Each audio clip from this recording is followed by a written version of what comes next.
संसद भवन के नवनिर्मित भवन के उद्घाटन के मौके पर एक ऐतिहासिक पल रहा, गौरवशाली क्षण रहा। भारत के लोकतंत्र की दृष्टि से बात की जाए, संसद की दृष्टि से बात की जाए, और इस मौके पर संसद टीवी के साथ बातचीत करने के लिए मौजूद हैं केंद्रीय गृह राज्य मंत्री अजय मिश्रा जी। अजय मिश्रा जी, बहुत बहुत स्वागत है आपका। एक गौरवशाली पल है आज देश के लिए लोकतंत्र की दृष्टि से, इसको आप कैसे देखते हैं? देखिए, निश्चित रूप से पूरे देश के लोग और देशवासी बहुत गर्व और गौरव को महसूस कर रहे हैं, और निश्चित रूप से हमारे देश के लिए ये एक बहुत ऐसा क्षण है जो अविस्मरणीय है। और प्रधानमंत्री जी ने जिस तरह से अभी लोकार्पण किया, और ये भवन तय समय से पहले बन करके तैयार हुआ, और एक भव्यता इसमें दिख रही, आपने भी देखा होगा।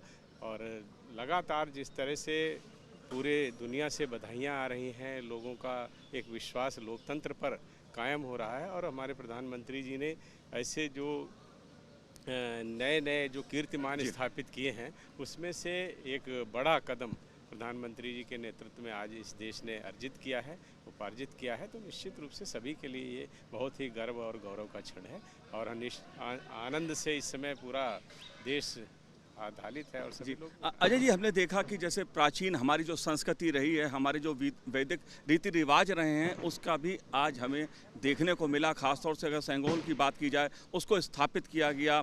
जो सदन है हमारा, इसको आप कैसे देखते हैं? देखिए, इस समय हालांकि ये बहुत खुशी का क्षण है, किसी की आलोचना करना मेरा उद्देश्य नहीं है, लेकिन ये देश का, मैं कहूँगा, स्वतंत्रता के बाद जो एक गौरव हासिल करना था, हमारे देश की संस्कृति, परंपरा, ज्ञान हजारों वर्ष पुराना, जिससे देश नहीं पूरी दुनिया प्रेरणा लेती थी। और कई देशों में इस तरह की चर्चाएं भी हम लोगों ने अपने व्याख्यानों में या हमने डिबेट्स में देखी और सुनी है।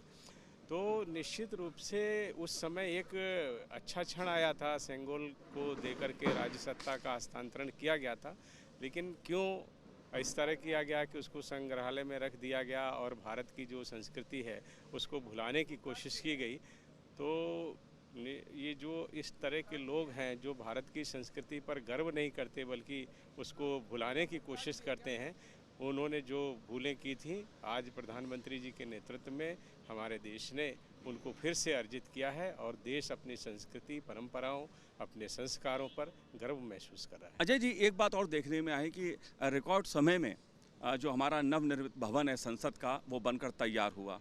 जिस तरह से हमारे इतिहास के जो पल रहे हैं, जो हमारी कला संस्कृति है, उसकी झलक देखने को इस नए भवन में मिलती है। इस पर आपका क्या कहना है? देखिए, ये भवन का निर्माण की जैसे बात है, और तय समय से पहले बनना, एक रिकॉर्ड समय में आप ये कह सकते हैं कि ये भव्य भवन बन कर के तैयार हुआ है। ये मोदी जी की सरकार जब से 2014 में आई है, तब से ये हमेशा से रहा है, जिसका शिलान्यास किया है उसका लोकार्पण भी किया है। और तय समय में गुणवत्तापूर्ण ऐसे सभी भवनों के निर्माण के साथ साथ जो भी काम हुए हैं, उसमें जहां क्वालिटी भी है, समय की मर्यादा भी है, और लोगों का जो समर्पण है उसका उन्होंने सम्मान भी किया है। उस दृष्टि से आज देश के लोग लगातार काम करने में विश्वास करते हैं, और मोदी जी के नेतृत्व में इस तरह की बहुत सारी बातें आ रही हैं। और जहाँ तक भवन में आप कह रहे हैं कि अपने देश की संस्कृति, अभी लोकार्पण में ही आपने देखा, सर्वधर्म सर्व समभाव से यहाँ पे प्रार्थना हुई, प्रधानमंत्री जी ने लोकार्पण किया। और ये सेंगोल के परिवर्तन की जो राज्य सत्ता का हस्तांतरण, और ये राज्य सत्ता का नहीं, ये न्याय देने के लिए ये दंड का एक अपना महत्व है, और उसी महत्व को लेकर के एक सेंगोल का परिवर्तन और उसको स्थापित किया गया है लोकसभा स्पीकर के सामने, प्रधानमंत्री ने किया। अजय जी, एक आखिरी बात और, क्योंकि आप एक तरफ आपके जो हमारा संसद भवन है जिसमें तमाम इतिहास रचा गया, जैसे हम कहेंगे, जो वर्तमान हमारा संसद भवन था, और आपके दूसरी तरफ नवनिर्मित जो संसद भवन है, नूतन और पुरातन का जो सह अस्तित्व है, जो आत्मनिर्भर भारत का संदेश है, इसको आप कैसे देखते हैं? देखिए, ये लोकतंत्र को प्रेरणा देता है। जिस तरह से पूरे विश्व में मोदी जी के नेतृत्व में भारत ने एक लोकतांत्रिक देश के रूप में अपना सम्मान अर्जित किया है, और एक प्रामाणिक लोकतंत्र की मर्यादा आज विश्व के सभी बड़े बड़े देश भी भारत को देते हैं। और चर्चा होती है कि ये भारत जो है वो पूरे विश्व का सबसे बड़ा लोकतांत्रिक देश है। तो निश्चित रूप से हम सबको उसका गर्व होता है, और जिस तरह से परंपराओं का पालन करके हम यहाँ तक पहुँचे हैं, उसमें जिन लोगों का सहयोग रहा उनको सबको मैं आभार करता हूँ, धन्यवाद करता हूँ, और इस मौके पर बहुत सारी बधाई और शुभकामनाएं देते हैं।